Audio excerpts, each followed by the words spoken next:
베드로가 11 사도와 함께 서서 소리를 높여 이르되 유대인들과 예루살렘에 사는 모든 사람들아, 이 일을 너희로 알게 할 것이니 내 말에 귀를 기울이라.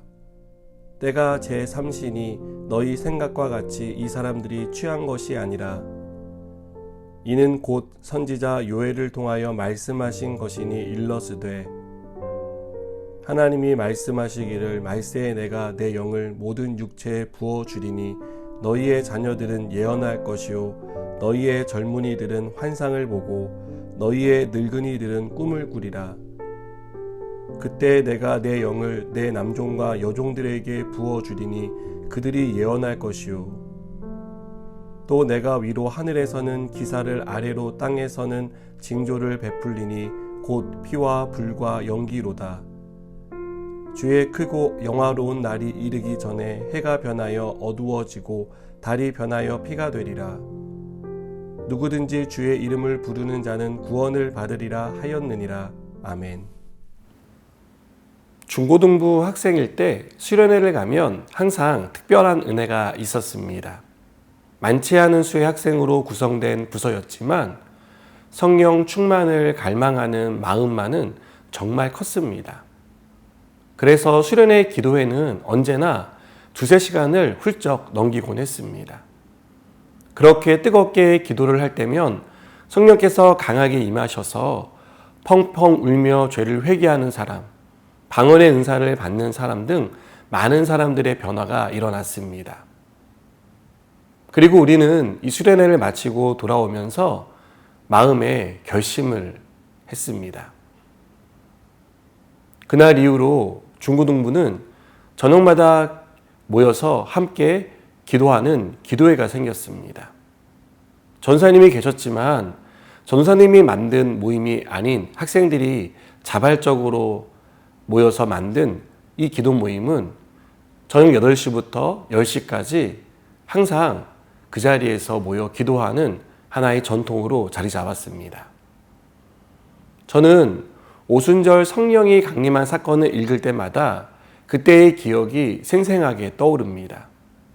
아마 여러분에게도 이런 기억과 은혜의 현장이 있었을 것이라고 생각됩니다. 오순절에 임하신 성령은 제자들의 입에서 다른 언어를 하게 하셨습니다. 이렇게 성령이 제자들의 입에 다른 언어를 담아주신 것은 오순절을 맞아 예루살렘에 모인 다양한 인종과 언어권에 있는 사람들에게 하나님의 큰 일에 대해서 전하게 하기 위한 것이었습니다. 그날 성령이 얼마나 강하게 임하셨는지 제자들의 모습을 본 사람들은 제자들이 술에 취했다라고 생각할 정도였습니다. 하지만 베드로는 그 자리에 모여있는 사람들에게 우리가 술에 취한 것이 아니라 선지자 요엘이 예언한 말씀이 응답된 것이다 라고 말합니다. 요엘이 예언한 내용은 무엇입니까? 17절과 18절을 보니까 하나님이 말씀하시기를 말세에 내가 내 영을 모든 육체에 부어주리니 너희의 자녀들은 예언할 것이요 너희의 젊은이들은 환상을 보고 너희의 늙은이들은 꿈을 꾸리라. 그때 내가 내 영을 내 남종과 여종들에게 부어주리니 그들이 예언할 것이다 라는 예언의 내용입니다. 베드로는 지금 이 예언이 응답되었다라고 말합니다. 말세에 하나님은 모든 육체에게 성령을 주시겠다고 말씀하셨습니다. 그리고 그때 누구든지 주의 이름을 부르는 사람은 구원을 주시겠다라고 약속하셨습니다. 베드로는 지금이 바로 그때다라고 말하고 있는 것입니다. 성령이 제자들뿐 아니라 모든 사람에게 임하는 날이 되었다는 것입니다.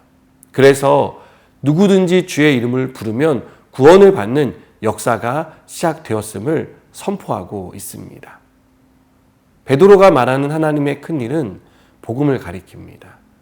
복음은 우리에게 조건을 요구하지 않습니다. 복음은 우리에게 자격이 필요하다라고 말하지 않습니다. 복음은 우리의 과거와 현재의 삶이 어떤지 묻지 않습니다.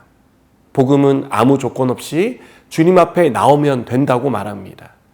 복음은 자격 없는 우리도 하나님의 자녀가 될 수 있다라고 말합니다. 우리의 과거가 얼마나 추악했던 상관없이 오늘 지금 이 자리에서 예수님을 구원자로 믿고 고백하기만 하면 구원을 받는다라고 말합니다. 우리가 더 이상 죄의 노예가 아니라 하나님의 사랑으로 참된 자유를 얻는다라고 말하고 있습니다. 복음은 우리를 올감했던 모든 것으로부터 우리를 풀어줍니다. 우리를 하나님의 자녀, 천국 백성이 되게 합니다. 여러분, 이것이 오순절 성령이 임하신 이유입니다. 더 이상 양을 잡고 소를 잡을 이유와 필요가 없어졌습니다. 더 이상 유대인이냐 이방인이냐를 논하는 일은 중요한 문제가 되지 않습니다. 말 그대로 누구든지 그 사람이 유대인이든 헬라인이든 자유민이든 노예든 상관없이 예수님을 믿기만 하면 구원을 받습니다. 여러분, 우리가 받은 구원이 바로 이것입니다. 우리를 죄에서 자유케 하신 복음은 오늘도 우리가 어떤 형편에 있든지 주의 이름을 부르기만 하면 자유를 주신다라고 말씀합니다. 이 사실을 믿으시기 바랍니다. 그래서 오늘도 복음 안에서 참된 자유를 누리며 살아가는 저와 여러분 되기를 축복합니다. 기도하시겠습니다. 하나님, 오늘도 이 복음의 능력을 힘입어 살아갑니다. 오늘도 복음 안에서 참된 평안과 자유를 누리게 하여 주시옵소서. 예수님의 이름으로 기도드립니다. 아멘.